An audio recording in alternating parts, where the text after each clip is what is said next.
There's a voice inside you that whispers about who you could become, and it terrifies you more than any external threat ever could. Picture this. You're standing at the edge of a cliff, not looking down into an abyss, but gazing up at the infinite sky above. The fall you fear isn't downward, it's upward, into the realm of your own unrealized potential. This is the landscape of the human condition, where our greatest enemy isn't failure, but the possibility of our own success. In the quiet moments of your life, when the world grows still and pretense falls away, you catch glimpses of something extraordinary lurking within. It's a vision of who you could become, what you could achieve, the mark you could leave on this world. But rather than filling you with excitement, this vision often fills you with dread. You've encountered what psychologist Abraham Maslow called the Jonah Complex, the fear of our own greatness. The name comes from the biblical tale of Jonah, a prophet who received a divine calling and immediately ran in the opposite direction. He boarded a ship sailing away from his destiny, only to be swallowed by a great fish and deposited exactly where he was supposed to be. Jonah's story isn't just ancient mythology. It's a mirror reflecting our deepest psychological patterns. Maslow observed something profound about human nature. We simultaneously thrill to our godlike possibilities and shiver with weakness before them. In our peak moments, when we feel most alive and capable, we also feel most afraid. It's as if we're standing on the threshold of transformation, only to retreat into the familiar darkness of limitation. But why do we fear our own light? The answer lies in understanding two fundamental human terrors that psychologist Otto Rank identified: the fear of death and the fear of life. The fear of death isn't just about physical extinction, it's about psychological death, the slow suffocation of our individuality as we conform to societal expectations. This fear pushes us to differentiate ourselves, to step out and emerge. Yet standing out brings its own horror. The fear of life, the terror of isolation that comes with being truly individual.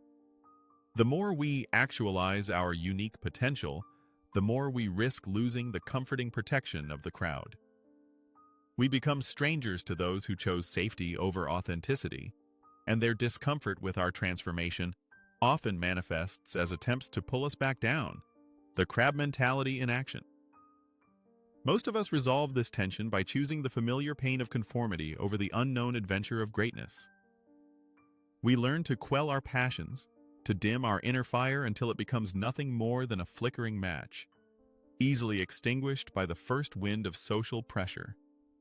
Colin Wilson identified another layer to this phenomenon: the insignificance neurosis that permeates modern society.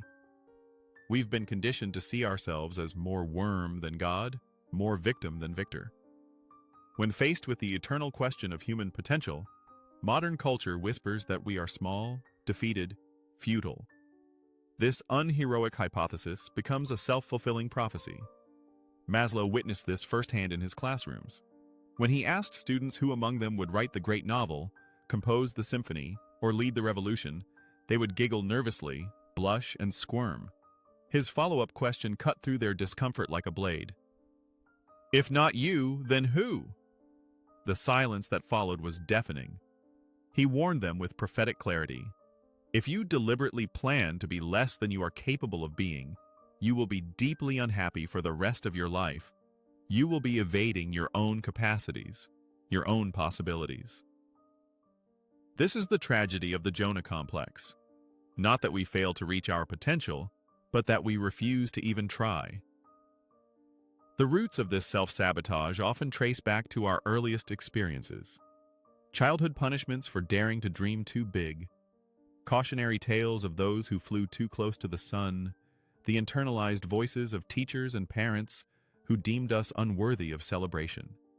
We carry these wounds into adulthood, where they manifest as an unconscious belief that we don't deserve greatness. Consider the myth of Icarus, flying too close to the sun and falling to his death. But what if we've misunderstood the story? What if the real tragedy isn't that Icarus flew too high, but that the rest of us learned to keep our feet firmly planted on the ground? What if the fear of falling has prevented us from ever learning to soar? The path forward isn't to ignore our limitations or inflate our egos to dangerous proportions. Maslow understood that both extremes, seeing ourselves as gods or worms, are equally destructive. The solution lies in what he called the golden mean, the ability to pursue our highest aims with bold courage while maintaining humble awareness of our human limitations.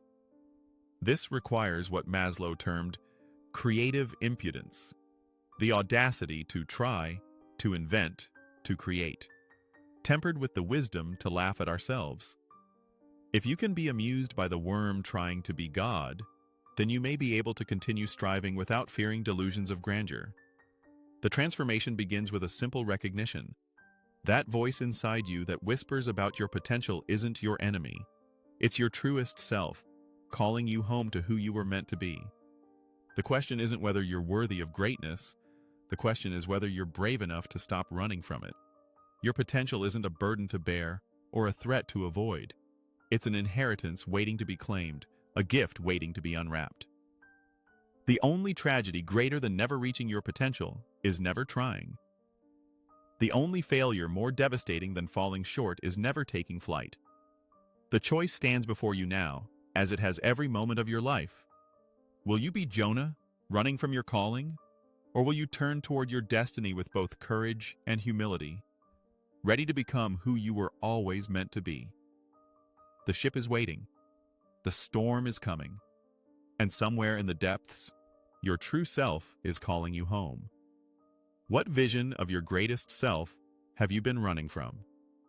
Share in the comments below the dream that both thrills and terrifies you. And let's explore together why that fear might be the very compass pointing toward your destiny.